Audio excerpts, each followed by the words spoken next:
Hello, fellow traders. 'Tis I, the Rumpled One, coming to you on Friday, May the 30th, year's 2025. Let's talk trading. It's time for the weekly wrap up, and I just realized something else.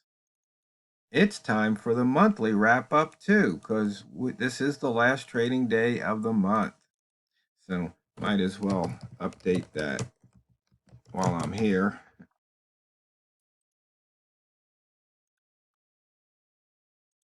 As always, these videos are for educational purposes only. Your results may differ from mine. And as we end this month, we close it out. I sure hope you traders had your risk management in place and you never lost more than you were willing to lose on any one single trade or during any one single session. So for the month, let's take a look.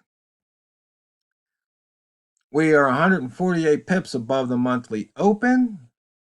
We are 124 pips off the monthly high, 329 off the monthly low. We made a new high for the year this month. And right now, it looks like we're going to have the highest close for the months of this year.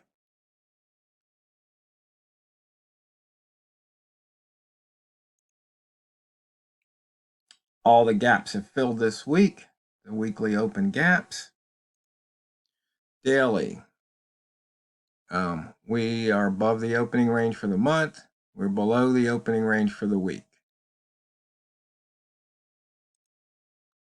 For the year, 957 pips above that yearly open, 127 off the high, and 1,367 pips off the low. Did anybody go long at 121 and hold on? I'm curious. Let's see, we had an inside bar 6 days ago. We popped into it yesterday, Thursday, and we came right back out. Notice the inside bar for months. We had one 16 months ago, and we had an inside bar on the weekly 22 weeks ago. And prices above all of the inside bar ranges that we follow. Today, we had red news, but we only have 56 pips on the pound dollar, which is pretty sad, actually, when you think about it. There's on a red news day, there's barely enough pips to do a rat trade. And we've got the pound New Zealand or the new beast leading the pack at 133 pips of range, high minus low. We had a nice crisscross on that daily open over the past hour or so, and the pound is definitely moving down. Looks like we might even make a new daily low here, 4 pips off of that low.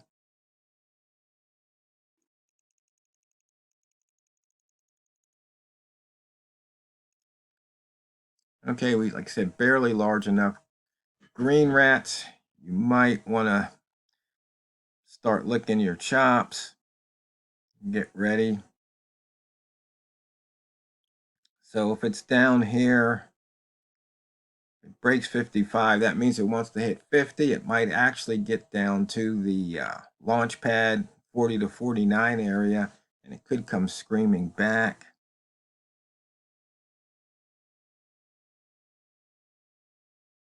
But we'll have to wait and see.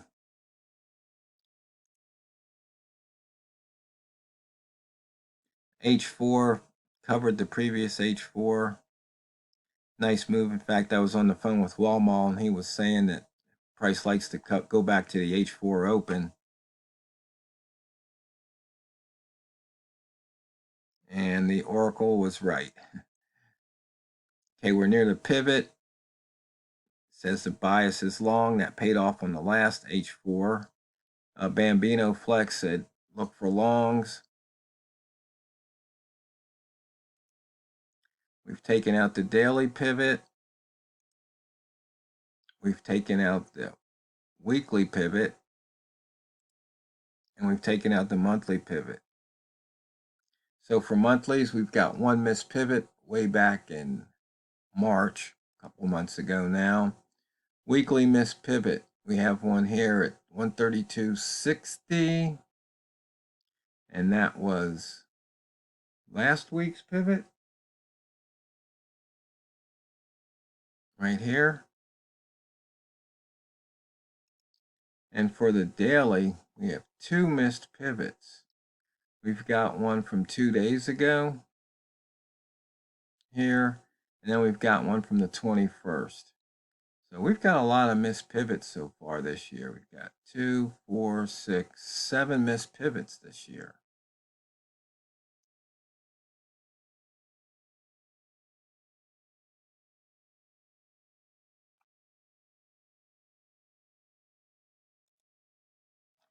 In and out of that upper wick zone, in and out of the lower, in and out of the upper, and we're back in that lower wick zone right now. For the week, 178 pips of range puts us at the 25 percentile over the last 12 weeks. High minus previous high 54, previous low minus low 150. So we've got higher highs, higher lows on the weekly. For high minus close for the red rats 136, close minus low for the green rats 42.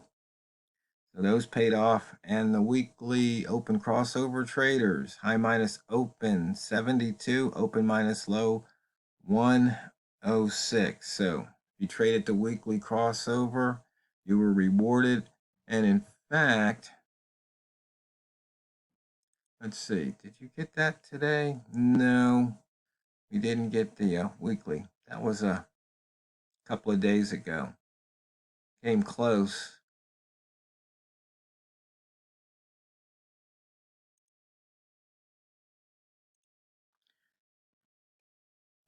Simple price action trades here. You can see M30 right across that daily open. Broke the previous H1 low. Right across the previous day's open. So there were pips to be had trading horizontal lines. You can see here psychological 75. We didn't quite get to the 3,500. Price went up, turned around, taking the M30 when it goes red there. Just had a lower high trigger here off of the M1. Yeah, one ball being put in. Been playing with the new indicator here. The moving average difference. And right here, if it breaks any one of these lines, and then it has in this case, higher, or if it's above, lower, that's an indication that the moving average difference is narrowing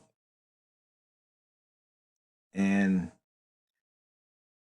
basically reversing here.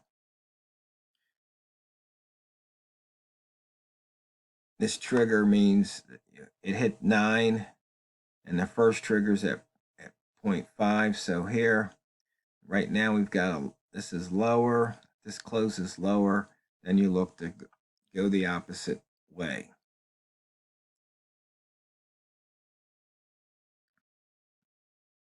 And we can wait and see what happens here. 30 seconds left in this candle.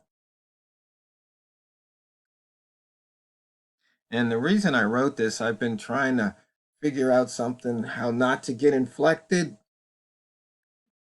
And this seems to help. Does it work every time?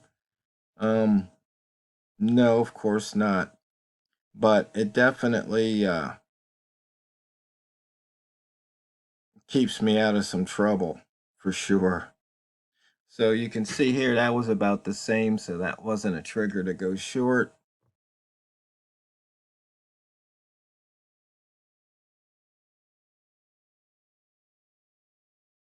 So you can see that last flip-flop box would have paid off nicely.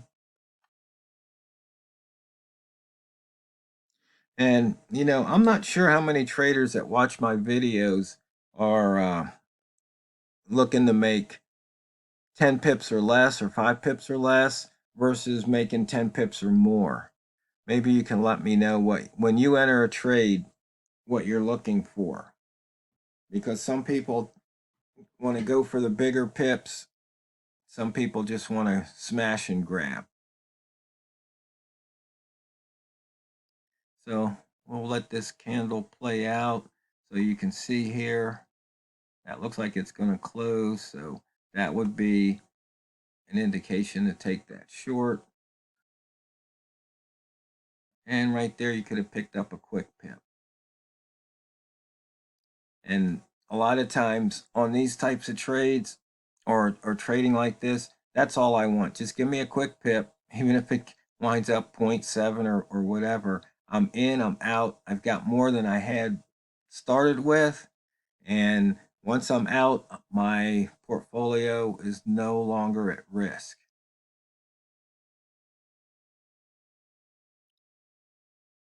And so, you know, once again, you're trading with the EMA, but in these, you know, smaller time frames, price is going to wiggle, even though price is the same on all time frames. When you're looking at this, you're seeing that movement, and that's what you're trying to capture. Is just take a pip or two or more. So sometimes you get lucky and price will go your way for 10 pips or more. But if you were looking to make, say, 50 pips and you took that trade, you'd be giving back pips. And that's something I don't like doing. So look at the chart here for May. As you can see, looks like we added about 150 pips of range for the year-to-date accumulated range. ATR percent, what did we hit for the month? We hit 98. That's not bad. Not bad at all. It's the lowest so far, but we're heading into summer, so that might have something to do with it. And of course, there's been a lot of news, economic news with the tariffs and all of that. Let's see. Close minus open percent. Where are we? We're at 7.59 right now. Not bad. I think we were over 8 the other day. We pulled back some. Still a nice return, especially if you've had big money. Okay. And range by month, we're second lowest so far. March was the lowest, but that's pretty much respectable. For some reason, April was off the charts. Once again, it could be because of the news. We'll zoom out to the monthly. Price is above that upper wick zone at the moment. Buyers strong control and a higher high, higher low. Drop down to the week. We did have a higher high and a higher low, but we do have a bearish candle. Price crossed below that weekly open.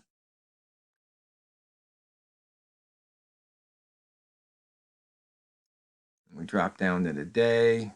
Sellers strong control for the day. Cross below the previous midpoint. Cross below the pivot. But we have a higher high, higher low. But we do have a bearish candle. So, fellow traders, that wraps it up for the week and the month. And I hope they've been profitable for you. Have some more videos coming out next week. Some more talk, more on the psychological end, as opposed to trading indicator type talk. But I want you to always remember and never forget, it's not what you trade, it's how you trade it. So go out there and drain the banks. This is the Rumpled One, over and out.